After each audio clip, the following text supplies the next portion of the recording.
दोस्तों, अस्सलाम वालेकुम। लाखों करोड़ों दुरूद व सलाम नबी करीम सल्लल्लाहु अलैहि वसल्लम पर। आज बनने जा रहे हैं किचन में बैंगन पकोड़ा।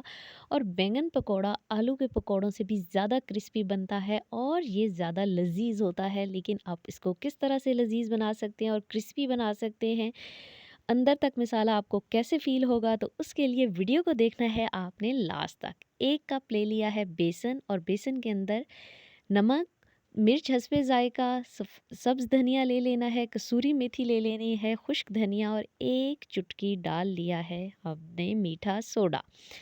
ये तमाम चीज़ें डालेंगे और डालकर मिक्स करना है। पहले आपने ड्राई मसालों को बेसन के साथ कर लेना है जनाब अच्छे तरीके से मिक्स। बैंगन में अल्लाह ताला ने बहुत ग़िज़ाइयत रखी हुई है, तो चाहे बैंगन का भरता बनाएं, चाहे बैंगन का सालन बनाएं या बैंगन के पकोड़े बनाएं। मिक्स वेजिटेबल पकौड़ा में भी डलता है और इस तरह से आप इसको स्लाइसेस के साथ फ्राई भी कर सकते हैं।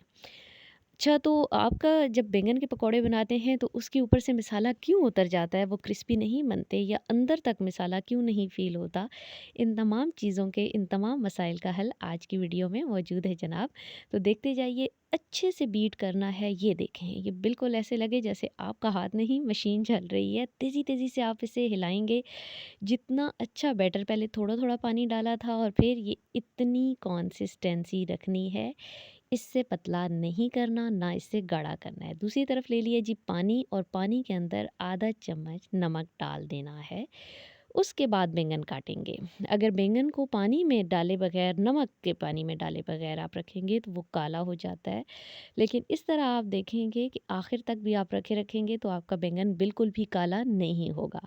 प्यारा सा बैंगन हमारे पास है और ये देखें, हमें लग रहा है कि इसकी बहुत प्यारी शेप आने वाली है, इसलिए हमने कहा इसको लंबे स्लाइसेस में काटते हैं।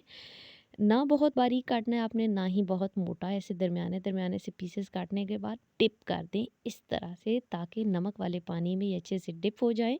तो ये ऑक्सीडाइज नहीं होगा और काला बिल्कुल भी नहीं होगा। आखिर तक इसका रंग ऐसे ही रहने वाला है जनाब। तो ऐसे तमाम स्लाइसेस को आपने काट लेना है और अच्छे से डिप कर देना है। अब आप उठाएंगे एक एक पीस और उसके ऊपर मसाला आपने कैसे लगाना है, ये देखें। हाथ से आप इसे टैप करेंगे दोनों साइड्स पे। अच्छे तरीके से मसाला इसके ऊपर चिपक जाएगा। कढ़ाई चढ़ा ली थी और ऑयल कर लिया है हमने गरम। तो ये देखें जी, चूँकि डेली फ्राइंग होती है तो आपकी कढ़ाई में ऑयल ऑल टाइम मौजूद होता ही है। रमज़ानुल मुबारक की यही शान है जनाब। तो ये देखिए, ऑयल गरम हो रहा है। अब जैसे ही ऑयल गरम होता है, इसके अंदर आपने डाल देना है पकौड़ा। अच्छा, पहले आपने ऑयल अच्छी तरीके से गरम करना है, लेकिन उसके बाद आपने मीडियम आंच कर देनी है। ना बहुत धीमी आंच करेंगे, पकौड़ों के लिए एक ही असूल है, और ना ही बहुत तेज़ करेंगे। तेज़ करेंगे तो जल जाएंगे और धीमी करेंगे तो वो सख्त हो जाएंगे लेकिन क्रिस्पी नहीं होंगे। तो ये थोड़ी देर के बाद ज़रा इन्हें अंदर डुबकी लगवाएं। ये देखें, और कितना ज़बरदस्त मसाला दोनों तरफ आपको लगा हुआ नज़र आ रहा है। चैनल पर नए हैं जनाब तो चैनल को कर दीजिए सब्सक्राइब और वीडियो को कर दीजिए लाइक। बेल आइकन प्रेस कर लें ताकि हमारी रोज़ आने वाली वीडियोस आप तक पहुंचती रहें। माशाल्लाह, सुबहान अल्लाह।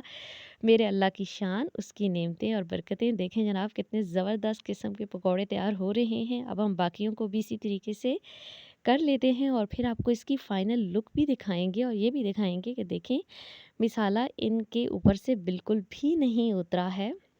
जितने पकौड़े इजीली आ सकते हैं, चूँकि ये लंबे तरीके से हमने काटे थे, तो 3-3 4-4 की गुंजाइश थी हमारी कढ़ाई में। और ये देखें जनाब, फाइनली फूल बन के आ चुका है। दरमियान में केचप हमने भर दिया और ऐसे लगता है जैसे कि कोई फूल अल्लाह ताला का बनाया हुआ है। यहाँ पे बेशक अल्लाह की हर चीज़ बनाई हुई बेहतरीन है। तो इसी तरीके से प्यारी प्यारी सी रेसिपीज़ बनाते रहें। ज़बरदस्त किस्म के क्रिस्पी पकौड़े तैयार हैं। चाहें तो चटनी के साथ नोश करें, चाहें तो चाट मसाला छिड़कें और चाहें तो हमारी तरह केचप के साथ नोश करें। छोटी छोटी सी चीज़ें आप डिफरेंट करते हैं तो बड़ी अच्छी सी रेसिपी बन जाती है। इजाज़त दीजिए, अल्लाह हाफिज़।